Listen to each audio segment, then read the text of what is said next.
동학의 새아침.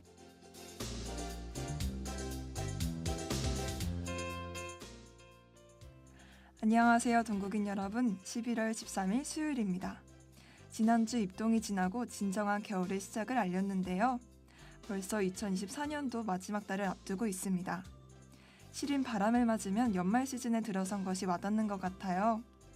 저는 항상 연말이 오면 지난 한 해를 돌아보며 사색에 잠기곤 하는데 올해 1월에 적어놨던 투두리스트를 보며 얼만큼 이뤘는지 또 실패했는지 진단해보는 시간을 가집니다. 그러고 보면 항상 목표했던 것을 모두 이룬 적은 없는 것 같은데요. 리스트라는 것 자체가 완벽에 기대는 것이기 때문에 그렇지 않을까 싶어요. 언제나 예상치 못한 변수가 발생하기 때문에 어떻게 보면 당연한 일이죠. 그러나 리스트에 있는 항목을 모두 실현하지 못할 때 그 화살은 안타깝게도 보통 자기 자신을 향하게 됩니다. 리스트는 기존 목적대로 할 일을 까먹지 않는 수단으로 사용하시고 오히려 리스트에게 압도당하지는 않으셨으면 좋겠습니다. 계획하지 않은 행동이나 모험에서 오는 뜻밖의 행복과 성취도 분명 있을 테니까요. 동국인 여러분, 오늘도 좋은 하루 보내시길 바랍니다. 매일 아침 정겨운 얘기와 음악으로 등굣길에 하고 여러분과 함께하는 동학의 새아침. 이 시간 진행의 남소희입니다.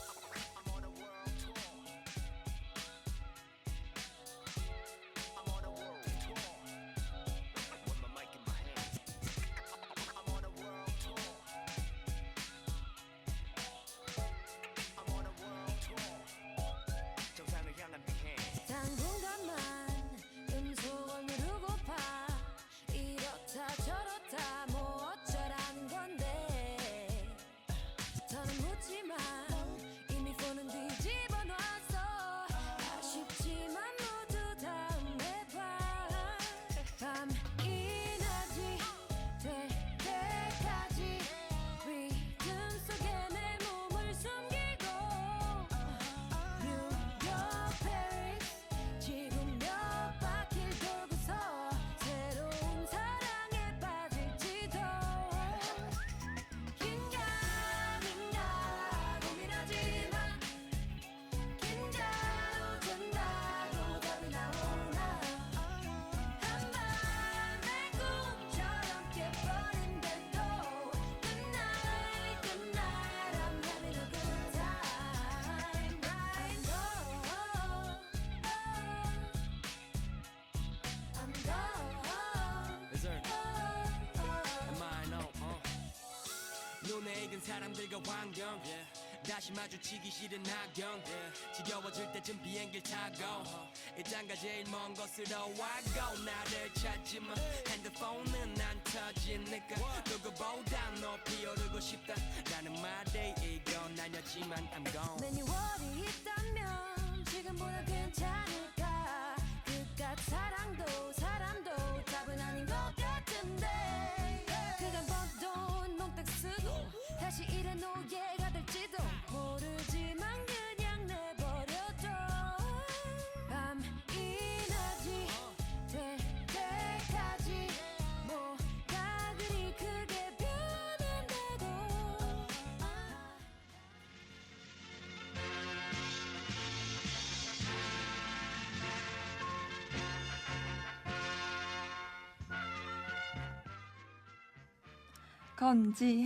건지행온 건강을 지켜야 행복이 온다.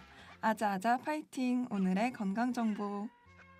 헤이, 다섯, 여섯, 일곱, 여덟, 둘, 셋, 헤이, 다섯, 여섯, 일곱.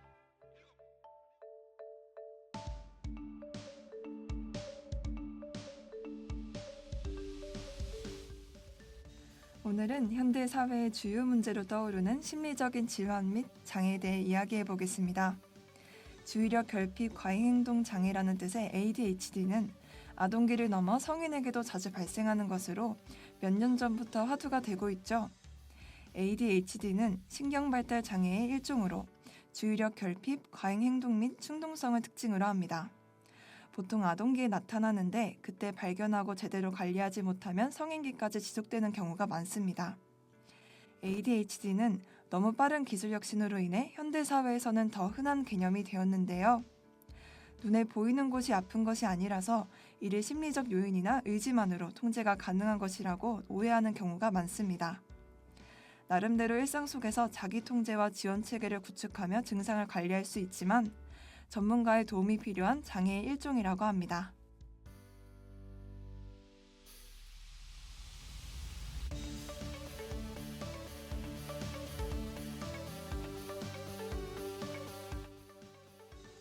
비슷한 맥락으로 요즘 떠오르는 심리 개념이 있는데요. 바로 HSP입니다. Highly Sensitive Person의 약자로 감수성이 매우 예민한 사람을 뜻합니다.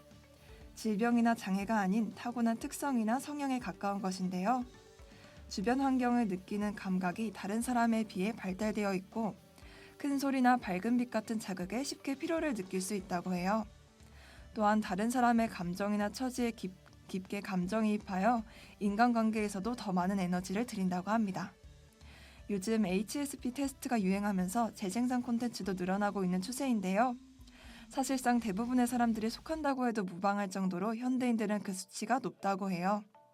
진짜 예민하거나 눈치가 빠른 사람은 오히려 묻어나고 무감각한 척한다는 글을 본 적이 있으실 텐데요.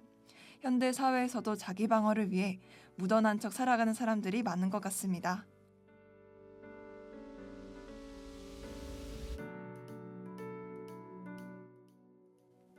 ADHD와 HSP를 가끔 혼동하는 사람도 있는데요. 둘은 공통점과 차이점을 모두 갖고 있습니다. 우선 두 개념 모두 외부 자극에 잘 압도당하고 감정 반응의 폭이 크고 다른 정신적 질환으로 이어질 수 있다는 점에서 공통적이죠. 하지만 둘의 사고 패턴의 본질을 보면 분명한 차이가 있는데 외부 자극에 예민하지만 ADHD는 충동적 반응을 택하고 HSP는 가만히 있는 것을 택합니다. 일상생활이나 대인관계에 지장이 심한 정도라면 치료가 필요하겠지만 아니라면 사실 순기능을 이용해 볼 수도 있는데요. 감각이 발달되어 있다는 것은 섬세하다는 것이고 타인에게 쉽게 공감하는 능력도 다른 사람에게 결핍된 것이기 때문에 또 하나의 무기로 사용할 수 있죠. 사람마다 기질의 차이를 인정하고 나의 기질을 받아들인다면 스트레스를 줄일 수 있을 것이라 생각이 듭니다.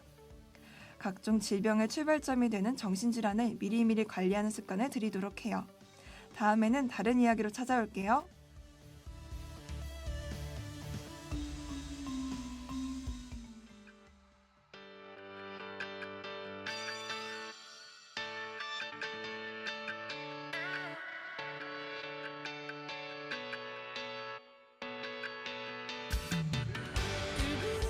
힘들어도 참았어.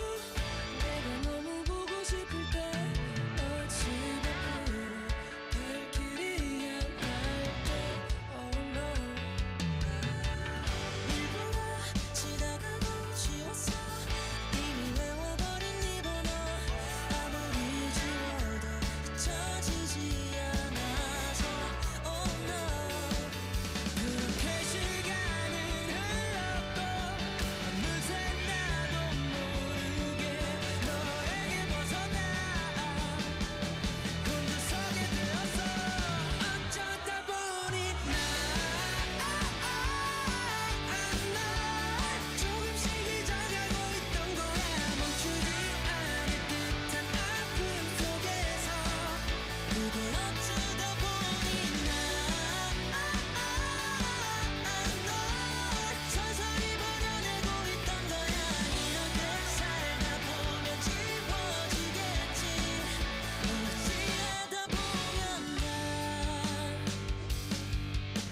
유형과 무형, 자연과 문화, 한국의 국가유산을 알아보는 시간, 코리아 헤리티지.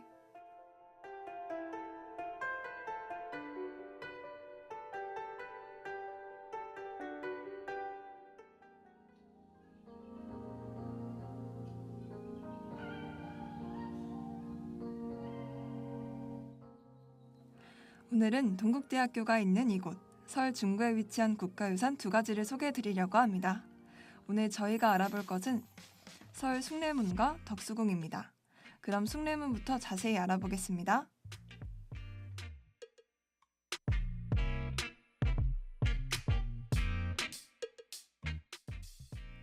숭례문은 서울특별시 중구 세종대로에 있는 조선시대의 성문으로 속칭 남대문이라고도 불립니다. 과거에는 국보 제1호로 알려졌던 문화재로 가장 먼저 국보로 지정되었었다고 해요. 숭례문은 조선 왕조가 사상적으로 지향하는 바를 반영하여 이름을 지었는데요. 숭례문을 포함한 한양 도성의 주요 성문에 조선의 통치 이념인 유교에서 가장 중요시하는 덕목, 즉 오상을 이루는 인의예지신을 대응시켜서 이름을 붙였다고 합니다. 특히 동문, 서문, 남문에서 명확히 나타나는데 동은 인을 기르는 흥인문, 서는 을을 두텁게 하는 돈이문, 남은 예를 숭상하는 숭례문이라고 합니다. 숭례문은 남대문이라는 일명이 알려주듯 도성의 남쪽 대문으로서 기능하였는데요. 흥인문과 함께 도성의 가장 중요한 두 관문으로 여겨져 문루 또한 2층으로 크고 화려하게 지었으며 통행량도 가장 많았다고 합니다. 숭례문은 주로 서울의 서쪽 교통을, 흥인문은 주로 서울의 동쪽 교통을 담당하였다고 해요. 숭례문은 국토의 북쪽으로는 의주로, 남쪽으로는 삼남로의 최종 관문으로서도 기능했는데요. 의주로는 가장 중요한 외교국이었던 중국과 통하는 길이며 무악지를 넘어 돈이문 바깥에 있던 모화관, 영은문을 따라 이어지는 길이 중국 사신을 영접하는 정식 루트였다고 합니다. 이런 이유로 숭례문은 대외적으로 한양을 대표하는 이미지 역할도 맡았다고 하네요.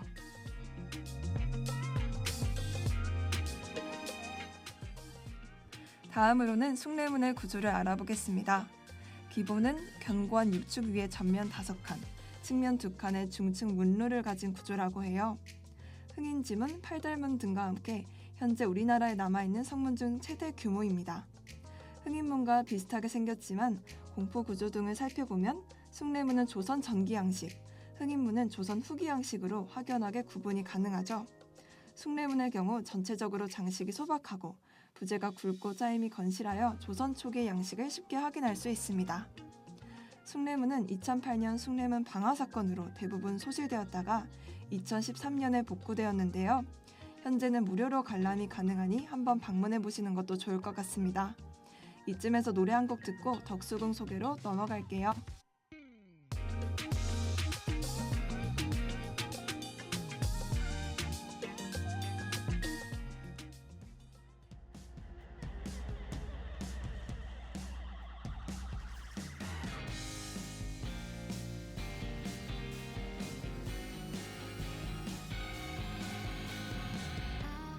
의미 없어 모든 게 질렸어 화려한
두려울 게 없어 떠나버린 사람들 모두 품에 끌어안고서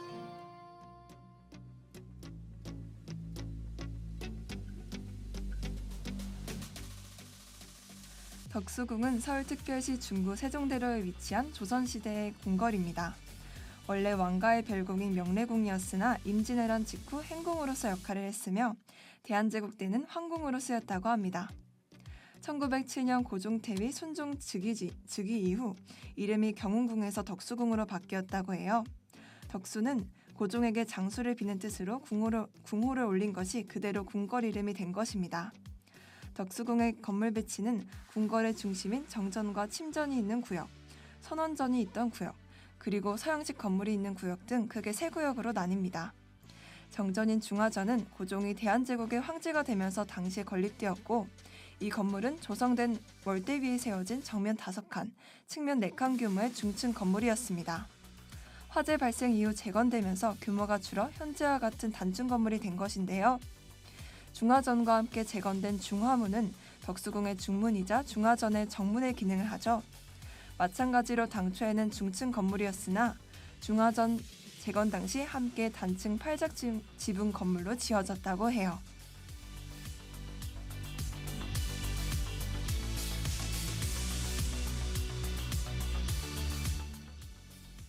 전통적인 한옥 건축 방식과 서양식 건축 방식의 공존, 한국의 근대화를 보여주는 건축물로서 가치를 인정받아 덕수궁은 제124호 국보로 지정되었습니다.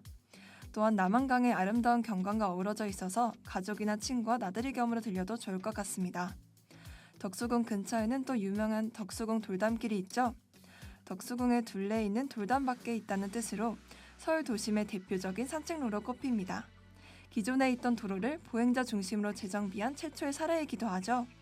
아름다운 경관과 어우러져 있어서 가족이나 친구와 나들이 겸으로 들려도 좋을 것 같습니다.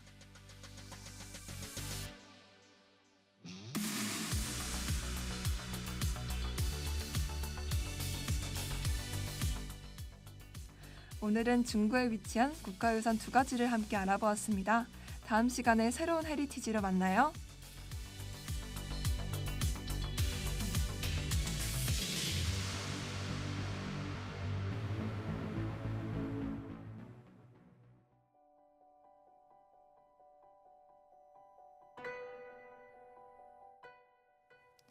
유형과 무형, 자연과 문화, 한국의 국가유산을 알아보는 시간, 코리아 헤리티지.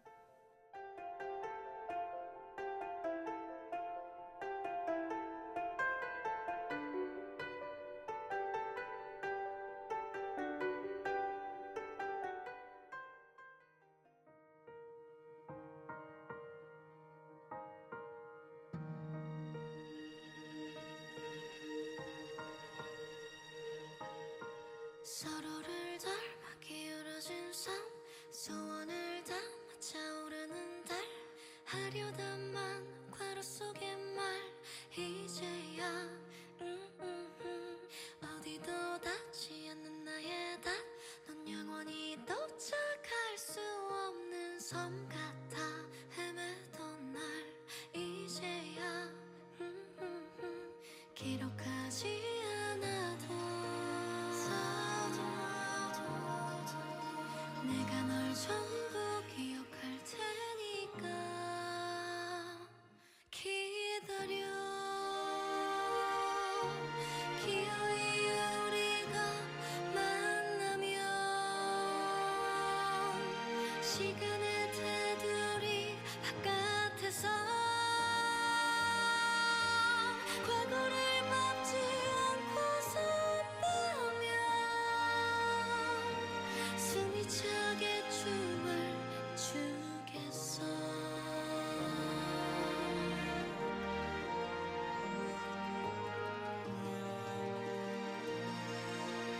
낮에도 받지 않은 나의 밤 끝없는 밤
올해를 마무리할 때는 할 일을 미리 적어두는 투두리스트보다는 내가 해낸 일들을 적는 리스트를 작성해보는 건 어떨까요?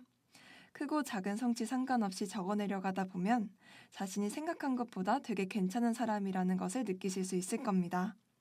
스스로에게 자존감을 먼저 채워넣은 다음 앞으로 다가올 새해에 더 발전하겠다는 다짐만 있어도 충분한 것 같아요. 동국인 여러분, 추워진 날씨에 감기 조심하시고 가을이 완전히 지기 전에 온전히 느껴보시길 바랍니다.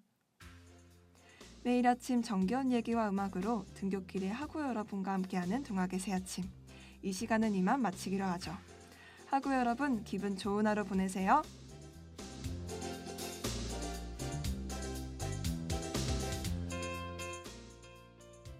이 시간 지금까지 제작의 김서현, 기술의 이강민, 함께한 저는 남소희였습니다.